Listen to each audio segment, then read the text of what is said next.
আপনারা দেখেছেন যে আজকে আপনার রাত্র 11:30টার দিকে আমরা সরাসরি মেডিকেল বোর্ড, সকালে একটা মেডিকেল বোর্ড হয়েছে। মেডিকেল বোর্ডের সিদ্ধান্তক্রমেই ওনাকে আজকে এখানে পরবর্তী কিছু পরীক্ষা নিরীক্ষা গতকালকে রাত্রে করা হয়েছিল, আজকেও কিছু করা হয়েছে, ওর জন্য আনা হয়েছে। এবং মেডিকেল বোর্ডের ডাক্তার সাহেবরা ওনাকে দেখার পরবর্তীতে আজকে ওনাকে ভর্তি রাখা এবং আগামীকালকে আরও কিছু পরীক্ষার প্রয়োজন আছে।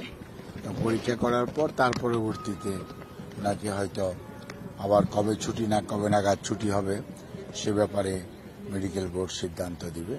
এই মুহূর্তে ওনার অবস্থা স্থিতিশীল আছে এবং উনি হাসপাতালের কেবিনে এখন এই মুহূর্তে প্রফেসর ডক্টর শাহাবুদ্দিন তালুকদারের অধীন এবং তার নেতৃত্বে একটা মেডিকেল বোর্ড আগে যেটি ছিল professor doctor FM Siddiqui, doctor Jafar Iqbal, তারপরে ডক্টর মামুন তো আছেই, আর আমাদের এখানকার ডাক্তারদের মধ্যে আছে আবু সালে, প্রফেসর নুরুদ্দিন আহমেদ এবং প্রফেসর ডক্টর মাসুম কামাল।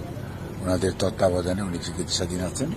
আর বাইরে থেকে আমাদের ডক্টর শামসুল আরিফিন এবং প্রফেসর ডক্টর একিউম মহসিন ওনার মেডিকেল বোর্ডের সদস্য হিসেবে দায়িত্ব পালন করছে।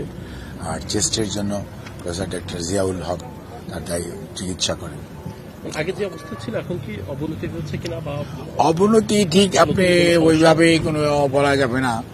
ব্যাপারটা হচ্ছে একটা ক্রনিক ডিজিজের মধ্যে এবং ওনার তো অনেকগুলো সমস্যা, যেমন যথাযথ সময়ে চিকিৎসা না করতে পারার কারণে যেটি হয়েছে ওনার শারীরিক সুস্থতা বা অসুস্থ থেকে সুস্থ হওয়ার যে সময়টা সেটা কিন্তু অনেক আগে চলে গেছে।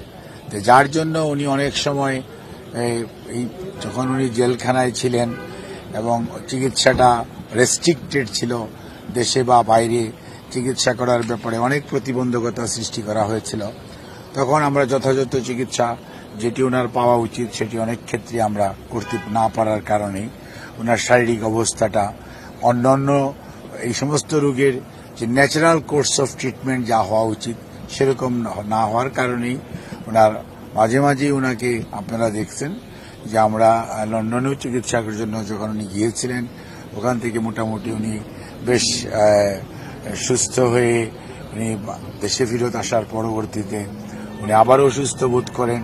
ওনার পরীক্ষা নিরীক্ষার জন্য এখানে আনা হয় এবং ওনার এই চিকিৎসা কার্যক্রমে আজকেও আমাদের ভারপ্রাপ্ত চেয়ারম্যান জনাব তারেক রহমান, ওনার সহধর্মিণী ডক্টর জুবাইদা রহমান বা আমাদের আরাফাত রহমান কোকর, যে মিসেস শামেরা রহমান এবং ওনার যে ছোট ভাই স্বামী ইস্কান্দার, ওনার নিকট আত্মীয়রা সার্বক্ষণিকভাবে এবং আমাদের দলের ভারপ্রাপ্ত চেয়ারম্যান সার্বক্ষণিকভাবেই ওনার চিকিৎসার ব্যাপারে এটা ওখান থেকেই তদারক করেন এবং ভাবি যেহেতু নিজে ডাক্তার এবং উনি ওনার মেডিকেল বোর্ডেও আছে, উনিও এই বিষয়টা সার্বক্ষণিকভাবে খোঁজখবর রাখেন এবং চিকিৎসকদের সাথে যখন আলোচনা হয় তখন উনি অংশগ্রহণ করেন এবং উনি মোটামুটি এখন যে অবস্থা আছে আমরা আশাবাদী যে হয়তো মেডিকেল বোর্ড আগামী 1-2 দিনের মধ্যেই হয়তো ওনাকে আবার বাড়ি যাওয়ার অনুমতি দেওয়ার সম্ভাবনা রয়েছে।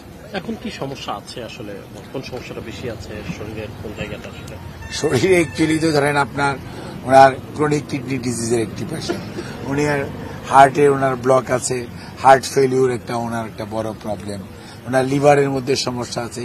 কাজেই এই সমস্ত যে জটিলতাগুলো, একটা মানুষের যে সমস্ত মেইন অর্গান প্রত্যেকটার মধ্যে জটিলতা দীর্ঘদিন যাবৎ আছে এবং এই সমস্ত জটিলতা নিয়েই আলহামদুলিল্লাহ আল্লাহর শেষ মেহরবানি, মানুষের দোয়া এবং উনি অন্য অনেক মানুষ এসছে আলহামদুলিল্লাহ, এত অসুস্থতার মাঝেও উনি অনেক সুস্থ আছেন এবং ওনার অবস্থা স্থিতিশীল। যদিও উনি সাধারণ মানুষের মতো চলাফেরা করা, কাজ করা বা কথা বলা সেগুলো হয়তো উনি করেন না, তারপরেও এত অসুস্থতার মাঝেও এত প্রতিকূলতার মাঝেও ওনার অবস্থা আল্লাহর রহমতে মানুষের দোয়ায় অনেক স্থিতিশীল আছে। ধন্যবাদ।